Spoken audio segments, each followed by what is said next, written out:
Hi, I'm Jay Bowman with FMI, and thank you for your interest in this, our Q4 forecast for 2022.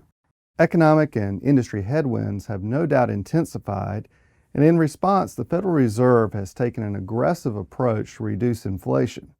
But for every action, there's an equal and opposite reaction, and that's likely to be stunted business investment over the next couple of years.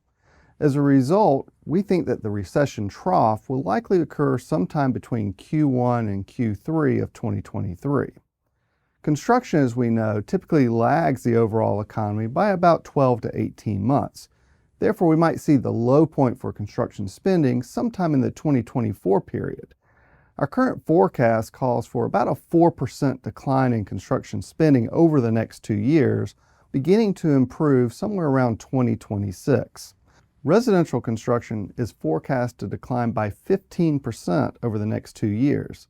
And as you may recall, that represents almost 50% of total construction spending.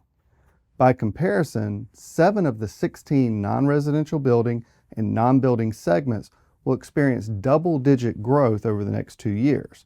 Much of this is driven by increasing in public funding, as well as onshoring activity driven by supply chains and increasingly security reasons. This double-digit growth is apparent when we start to look at the segment level, whether it's water, wastewater, transportation, manufacturing, or highway and street. But even some of the segments that are looked to be in decline, particularly office and commercial, we had to sort of peel back the layers to see what's in there.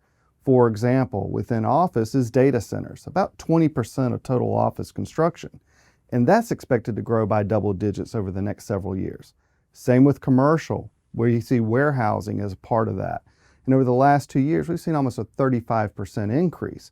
So in these sort of new economy sectors, if you will, we'll continue to see growth.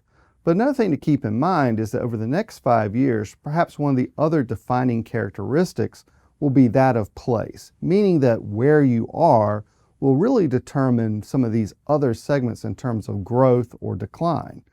Think about it, there's roughly 400 metropolitan markets in this country, and yet only 12 of them represent over a third of all construction spending.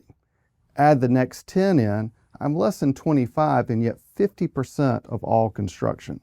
All of this is to say that regardless of what may happen from a macroeconomic level, there will still be opportunities for contractors and others in the built environment, whether that's in these new economy or growth segments, or even in those locations or geographies where we expect to see a lot of growth. So with that in mind and considering your options, I encourage you to speak with one of our bankers or one of our consultants about what are the best moves for you as we head into the next 2 years. You can see our full report by downloading at www.fmicorp.com. Thank you very much.